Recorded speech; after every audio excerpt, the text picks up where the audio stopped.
본문은 예수님께서 사역의 장소를 이제 가버나움에서 고향 땅으로 옮기셔서 벌어지는 사건인데요. 종종 복음서를 읽다 보면 우리 주님께서 고향 땅을 방문하시는 내용을 기록하고 있습니다. 오늘 본문에는 이 두 번째로 고향 땅을 방문하시는, 그러니까 마가복음 성경 안에서는 두 번째로 고향을 방문하시는 이야기인데, 예수님께서 고향을 방문하셨던 목적과 이유는 과연 무엇이었을까? 고된 사역이 힘들어서 잠시 몸도 마음도 쉬고 싶은 마음에 이 고향 땅 갈릴리를 찾으셨던 걸까요? 그것은 아니었던 것 같아요. 여러분, 첫 번째 고향 방문과 두 번째 고향 방문의 차이점이 있습니다. 마가복음 2장에 기록되어 있던 첫 번째 고향 방문에서는 예수님께서 혼자 가셨어요. 어떻게 가셨다고요? 혼자 가셨는데, 오늘 본문의 두 번째 고향 방문은 제자들과 함께 가셨다라고 하는 차이가 있습니다. 그러면 공통점은 무엇이었을까? 첫 번째, 두 번째 모두 고향 사람들에게 전혀 환영받지 못했고 큰 곤욕과 모욕을 당하셔야만 했던 거예요. 특별히 첫 번째 고향 방문에서는 미친 사람으로 취급받았습니다. 심지어 예수님을 향해서 귀신 들린 사람이라고 그렇게 모함까지 당해야만 했던 거예요. 그런데 지금 두 번째 방문, 문제는 뭐냐면 이 두 번째 방문에서도 첫 번째와 전혀 달라진 것이 없었다라는 거예요. 여전히 고향 사람들은 예수 그리스도를 배척하고 있습니다. 그리고 그 배척의 내용에는 아주 심한 조롱과 모욕까지 담겨져 있었던 거예요. 다시요? 그럼에도 불구하고 왜 우리 주 예수 그리스도께서는 제자들과 함께 이 고향 땅을 방문하셨을까? 12명의 제자들을 대동해서 어떤 세력을 과시하고 싶었던 걸까? 12명의 제자들을 함께 데리고 가면서 이제는 고향 사람들에게 인정받고 싶은 그런 욕구였을까? 아니요. 고향 사람들은 지금 여전히 예수 그리스도를 배척하고 있습니다. 여전히 예수님을 향해서 조롱하고 멸시하고 있었다면 만왕의 왕 우리 주 예수 그리스도께서 그 사실을 전혀 모를 리가 없었을 텐데, 그럼에도 불구하고 왜 이 부담스러운 자리에 제자들과 함께 이 고향 땅을 방문하고 있었을까? 여러분, 심지어 누가복음 성경에 의하면 이 두 번째 방문에서 이렇게 기록하고 있더라고요. 누가복음 4장 16절에 한번 띄워주실래요? 예수께서 그 자라나신 곳 나사렛에 이르사 안식일에 늘 하시는 대로 회당에 들어가서 성경을 읽으려고 서심해. 그러니까 우리 주님께서 지금 고향 땅에 방문을 하셨습니다. 22절 띄워주실래요? 그들이 다 그를 증언하고 그 입으로 나오는 바 은혜로운 말을 놀랍게 여겨 이르되 이 사람이 요셉의 아들이 아니냐.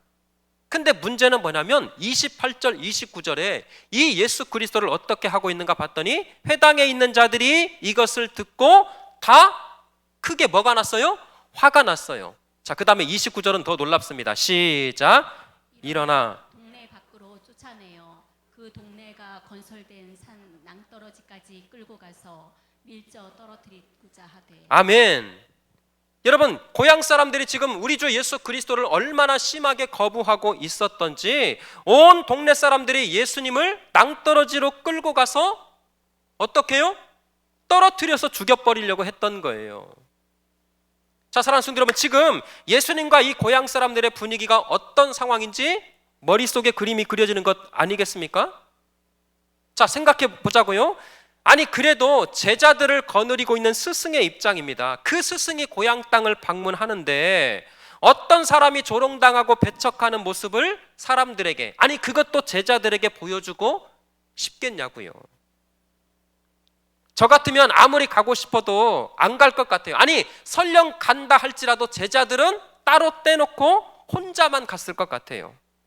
왜? 제자들에게 굳이 스승이 모욕당하고 조롱당하는 것 보여줄 이유가 있어요, 없어요? 없기 때문에. 그런데 그럼에도 불구하고 제자들과 함께 이 고향 땅을 방문하셨다면 여기에는 어떤 중요한 목적과 이유, 그리고 성경이 이 사건을 통해서 우리 구의중앙교회 성도들에게 중요한 어떤 메시지를 지금 던지고 있었다라는 거예요. 자, 이것을 머릿속에 한번 담으시고 본문을 살펴보기를 원하는데요. 1절 한번 띄워주실래요?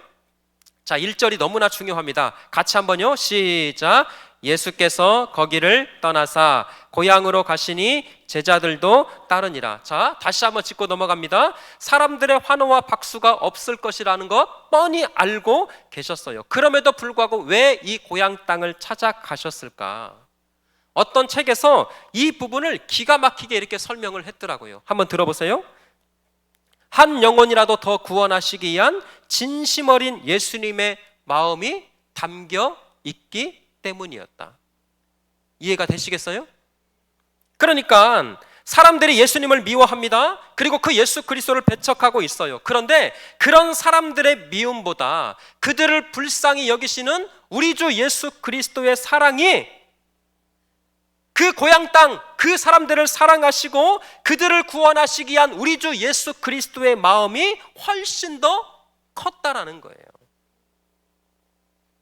여러분, 사도행전 6장에 보면 스데반 집사님의 이야기가 나옵니다. 스데반 집사님이 복음을 전해요. 그랬더니 사람들이 그 복음을 듣고 마음에 찔려서 회개하고 돌아왔던 것이 아니라 옆에 있는 큰 돌을 들어서 스데반 집사님을 향해서 어떻게 했어요?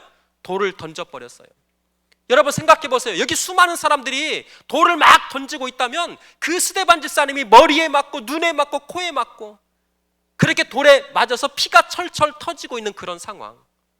그런데 성경에 보니까 놀라운 것이 있어요. 그렇게 돌에 맞아서 죽어가고 있는 스데반 집사님이 오히려 소리 지르고 분노하고 욕하고 있는 것이 아니라 자신을 향해서 돌을 던지고 있는 그 사람들을 위해서 기도하고 있어요. 주여, 저들이 알지 못합니다.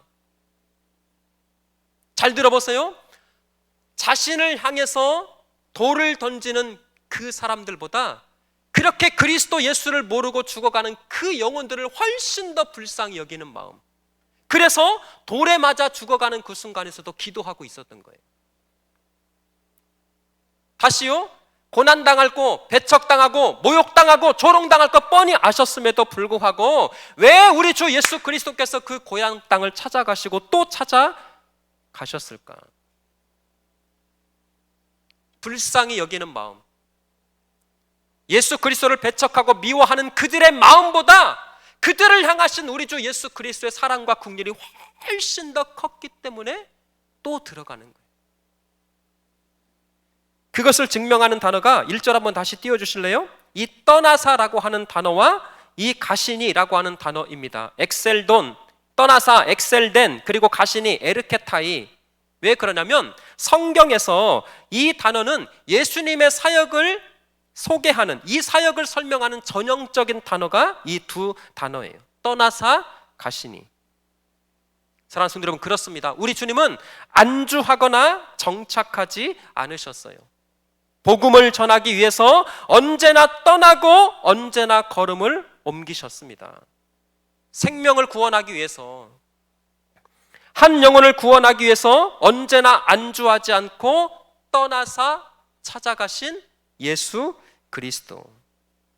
사랑하는 성도 여러분, 예수 그리스도의 이 놀라우신 사랑 때문에 저와 여러분들이 구원받아 오늘도 거룩하신 하나님 앞에 예배하고 있음을 고백할진데, 그 변치 않는 사랑, 우리를 사랑하시되 세상 끝까지 사랑하시는 아버지 하나님의 그 사랑, 예수의 그 사랑이 우리 심령 가운데 함께 하심을 늘 믿음으로 고백하시기를 축원합니다. 성경에 보니까요, 하나님 크신 사랑은 측량 다 못하며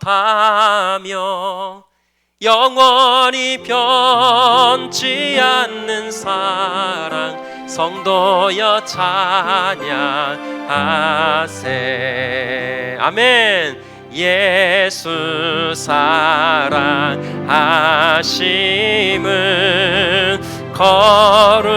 거룩하신 성경에서 배우는 우리들은 약하나 우리들은 약하나 예수 권세 많도다.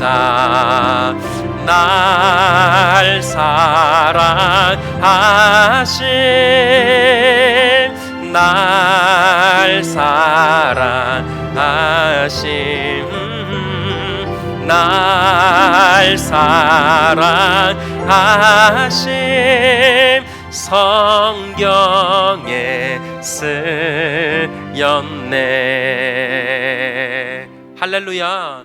여러분 기억하셨으면 좋겠어요. 인생 살면서 왜 고난이 없겠습니까? 왜 내 맘대로 내 뜻대로 다 되지 않는 그 수많은 인생길이다 할지라도 사랑하는 성도 여러분, 우리가 천국 가는 그날까지 지키고 기억해야 될 한 가지, 예수님은 나를 사랑하신다. 자, 시작.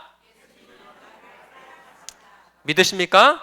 세상 끝날까지 사랑하시는 그 예수의 사랑이 오늘도 내일도 그 세상 끝날까지 함께 하심을 믿음으로 고백하며 우리 예수 잘 믿다가 천국 갈 수 있기를 주의 이름으로 축원합니다. 그런데 그 예수의 사랑으로, 그 예수의 긍휼과 자비하심으로 고향 땅을 방문했음에도 불구하고 그 고향 사람들은 뜻밖에도 이렇게 반응하고 있었어요. 자, 2절 한번 띄워주실래요? 안식일이 되어 회당에서 가르치시니 많은 사람이 듣고 놀라 이르되 이 사람이 어디서 이런 것을 얻었느냐? 이 사람이 받은 지혜와 그 손으로 이루어지는 이런 권능이 어찌 됨이냐? 예수 그리스도께서 고향 땅에 방문하셔서 안식일날 회당에서 가르치셨습니다. 그런데 성경에 잘 보세요. 많은 사람들이 예수님의 가르치심에 크게 놀랐다. 근데 여러분, 이 듣고 놀랐다라고 하는 이 단어가, 이 말은 예수님의 가르치심에 원더풀, 예수님은 정말 대단하시다 이렇게 칭찬했다라고 하는 말이 뜻밖에도 아니었어요. 오히려 이 말의 뜻은 이상히 여겼다. 그러니까 여러분 이런 말입니다. 어라? 이상하네? 전혀 그럴 사람이 아닌데 어디서 저런 권능과 지혜가 나오는 거지? 그러니까 예수님을 인정하고 예수님을 환영했기 때문에 놀랐던 것이 아니라 이전과 마찬가지로 저 예수가 여전히 귀신 들렸구만, 여전히 귀신 들려서 설치고 있구만, 이런 부정적인 차원에서 고향 사람들이 놀랐던 거예요. 왜냐하면 3절에 한번 볼까요? 더 심하게 이렇게 이야기하고 있습니다. 3절 같이 한번 읽어주세요. 자, 시작. 야고보와 요셉과 유다와 시몬의 형제가 아니냐? 그 너희들이 우리와 함께 여기 있지 아니하냐 하고 예수를 배척한지라. 아멘. 자, 잘 보세요. 사람들이 지금 예수 그리스도를 어떻게 부르고 있습니까? 이 사람이 누구의 아들이요? 마리아의 아들. 자, 저를 보세요. 이 표현으로 보아서 지금 아버지였던 요셉이 일찍 돌아가셨던 것 같아요. 그런데 더 중요한 것은 설령 유대 사회에서 아버지가 일찍 돌아가셨다 할지라도 그 사회에서는 반드시 아버지의 이름을 먼저 언급하는 것이 관례였고 예의였어요. 여러분, 우리 구의지역 연한이 씨 집성촌이잖아요. 전희희 씨 집성촌이잖아요. 맞아요? 예. 제가 살고 있던 고향, 시작, 전라북도 진안군 상전면 용평리 신현 1281번지도 집성촌이었어요. 안씨 집성촌이었는데, 죽산 안씨 집성촌이었는데, 제가 해마다 기억나는 거, 그 제각에서 큰 제사를 드렸던 기억이 아직도 눈에 선합니다. 제가 살고 있던 그 마을이 무려 100가구가 살았던 동네였어요. 그 중에 안시성을 가진 가구가 96가구, 그리고 4가정, 우리 집을 포함해서 4가구만 다른 성씨였습니다. 근데 지금도 기억해요. 어릴 적 어르신들이 계셨던 이런 회관이나 어느 장소를 지나갈 때면 꼭 어르신들이 저한테 너 이름이 뭐냐 이렇게 물어보지 않으시고 너 누구 아들내미, 누구 아들이야 이렇게 물어보셨어요. 그러면 제 아버지 이제 함자가 순자 섭자시거든요. 순자 섭자 아들입니다. 그런데 연로하신 어르신들은 그래도 잘 모르셨어요. 그러면 우리 할아버지 성함, 할아버지가 상원이거든요. 상자 원자, 한상원. 한상환이 아니에요. 저희 할아버지가 될 뻔했어요. 그래서 상자 원자 손자입니다. 그러면 알아들으시는 거예요. 여러분, 유대인들도 마찬가지였습니다. 반드시 할아버지나 아버지의 이름을 먼저 언급하고 그 손자, 그 아들의 이름을 호칭했어. 이것이 당연한 관습이었고 예의였습니다. 그래서 성경 66권을 다 찾아봐도 성경 어디에도 어머니의 이름을 앞에 두어서 소개하는 경우가 없어요. 그런데 여기 지금 마리아의 아들 이렇게 표현한 것은 그 당시 굉장히 인격적으로 지금 모독하고 있었던 행위입니다. 죄송해요. 지금으로 표현하면 저 애비 없는 새끼, 그 뜻이었어요. 저 애비 없이 자란 놈. 마리아의 아들이라고 하는 그 호칭에 이런 의미가 담겨져 있었습니다. 조롱하고 멸시했던 거예요. 여러분 사사기 11장에 보면 유명한 입다라고 하는 사사가 등장합니다. 그런데 이 입다가 하필 어머니가 기생 출신이었어요. 그러니까 사람들이 인정해주지 않습니다. 무시하고 경멸하는 거예요. 그래서 입다라고 하는 이 이름을 부를 때 그냥 입다야 이렇게 부르지 않고 저 기생의 아들 아니냐? 그러니까 조롱하고 멸시하고 무시했던 거예요. 그러면 다시요, 지금 우리 주 예수 그리스도께서 그 고향 땅 그 사람들을 불쌍히 여기시고 긍휼히 여기시는 그 마음 때문에 그래도 찾아가셔서 안식일 날 복음을 전하시고 말씀을 가르치십니다. 그 가르치심에 분명히 권능과 능력이 있었어요. 그런데 그 말씀을 들었던 고향 사람들은 저 마리아의 아들 아니냐? 저 애비 없이 자란 놈 아니야? 유대 사이에서는 있어서도 안 되고 절대 해서도 안 된 말이 바로 이런 단어였던 거예요. 근데 여러분 그것만이 아닙니다. 3절 한번 다시 띄워주실래요? 이 사람이 마리아의 아들 또 누가 아니냐? 목수가 아니냐. 그 당시 목수가 좋은 직업은 아니었습니다. 인기 있는 직업은 아니었어요. 그러니까 지금 직업을 가지고도 비하하고 차별하고 조롱하고 있었던 거예요. 정리를 한번 해볼까요? 저 애비도 없는 놈, 별 볼 일 없이 목수로 살아가는 놈이 도대체 무슨 일이래? 한동안 뜸하더니 진짜 더 강력한 귀신이 들려서 돌아온 것 아니야? 예수가 우리 구주 예수 그리스도께서 그 마을 사람들을 구원하시기 위해서 그 긍휼과 사랑으로 또다시 조롱과 모욕을 참고 들어갔는데 여전히 돌아오는 것은 마리아의 아들 목수가 아니냐? 마리아의 아들 목수가 아니냐? 배척당하고 있어요. 그리고 이 예수님을 향한 폄하와 모욕과 멸시의 결과는 3절 맨 마지막에 한번 볼까요? 자, 제가 한번 다시 읽어드릴게요. 야고보와 요셉과 유다와 시몬의 형제가 아니냐? 그 누이들이 우리와 함께 있지 아니하냐 하고 그 다음 예수를 배척한지라. 걸려 넘어지다 걸림돌이 되다. 사랑하는 성도 여러분, 말씀을 묵상하면서 굉장히 안타까웠어요. 예수에 대해서 너무나 잘 알고 있습니다. 그 집에 숟가락이 몇 개인지, 그 집 식구들이 누구이고 형제 자매가 누구인지 얼마나 잘 알고 있었는지 몰라요. 그러나 잘 알고 있다라고 하는 그것이 걸림돌이 되어서 예수를 향해 마음이 다치고 예수님의 말씀에 귀가 다치고 예수님을 향한 눈이 감겨서 구원자 대신 생명 대신 예수 그리스도를 배척하고 말았던 거예요. 사랑하는 성도 여러분, 혹시 내가 갖고 있는 어떤 선입견 때문에 예수님을 더 깊이 만나지 못하고 내가 갖고 있는 어떤 선입견 때문에 예수 그리스도를 더 뜨겁게 만나지 못하는 것은 없으신가요? 죄송하지만 들으셔야 돼요. 교회에 대해서 너무나 잘 알고 있습니다. 목사에 대해서, 장로에 대해서 너무나 잘 알고 있어요. 그런데 문제는 그것 때문에, 내가 너무나 잘 알고 있다는 그것 때문에 때로는 신앙의 회의가 찾아오고, 내가 너무나 교회의 생리에 대해서 잘 알고 있다는 그것 때문에 그것이 걸림돌이 되어서 생명의 구주, 능력의 구주, 구원자 되시는 예수님 앞에 나아가지 못하고 있는 것은 아닌가. 신앙생활을 오래 하신 분들에게 다시 부탁드립니다. 행여 우리 눈에 비늘이 더 씌워서 정말 날마다 그리스도 예수가 아니고는 살아갈 수 없는 우리의 삶일진데 우리 눈에 그 비늘이 더 씌워져서 은혜는 사라지고 자꾸만 형식적이고 교조적인 믿음만 있다면, 믿음이 아니라 이성에만 반응하고 있다면, 여러분 우리 함께 기도하셔야 돼요. 주여, 우리를 새롭게 하여 주시옵소서. 다시요, 주여, 우리를 새롭게 하여 주시옵소서. 성령의 능력으로 우리의 영혼을 새롭게 하여 주시옵소서.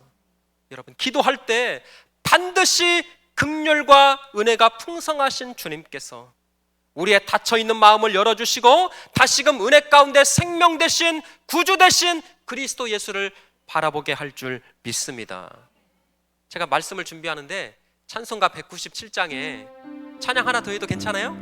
2절에 보시면 이런 가사가 있어요. 정욕과 죄악에 물든 맘을 성령의 불길로 태우사 정결케 하소서, 태우소서, 깨끗게 하여 주시옵소서. 한번 불러볼까요? 정욕과 죄악에 물든 맘을 성령의 불길로 태우사 정결케 하소서, 태우소서, 깨끗게. 한 번 더 우리의 마음을 주님 앞에 고백하며 정욕과 죄악에 물든 맘을 성령의 불길로 태우사 정결케 하소서, 태우소서, 깨끗게 하여 주옵소서. 할렐루야. 주여 성령의 은사들을 오늘 또 내리어 주소서. 성령의 뜨거운 불길로서 오늘도 충만케 하소서. 이런 은혜가 임하게 되시기를 축원합니다. 또 하나, 왜 제자들과 함께 이 고향 땅을 방문을 했을까? 자, 오늘 말씀 4절부터 6절까지 한번 보실까요? 4절에 보시면 예수께서 그들에게 이르시되 선지자가 자기 고향과 자기 친척과 자기 집 외에서는 존경을 받지 못함이 없느니라 하시며 거기서는 아무 권능도 행하실 수 없어 다만 소수의 병자에게 안수하여 고치실 뿐이었고. 자, 6절을 한번 같이 시작. 그들이 믿지 않음을 이상히 여기셨더라. 이에 모든 촌에 두루 다니시며 가르치시더라. 아멘. 자, 보세요. 분명히 고향 사람들이 배척하실 것을 아셨어요.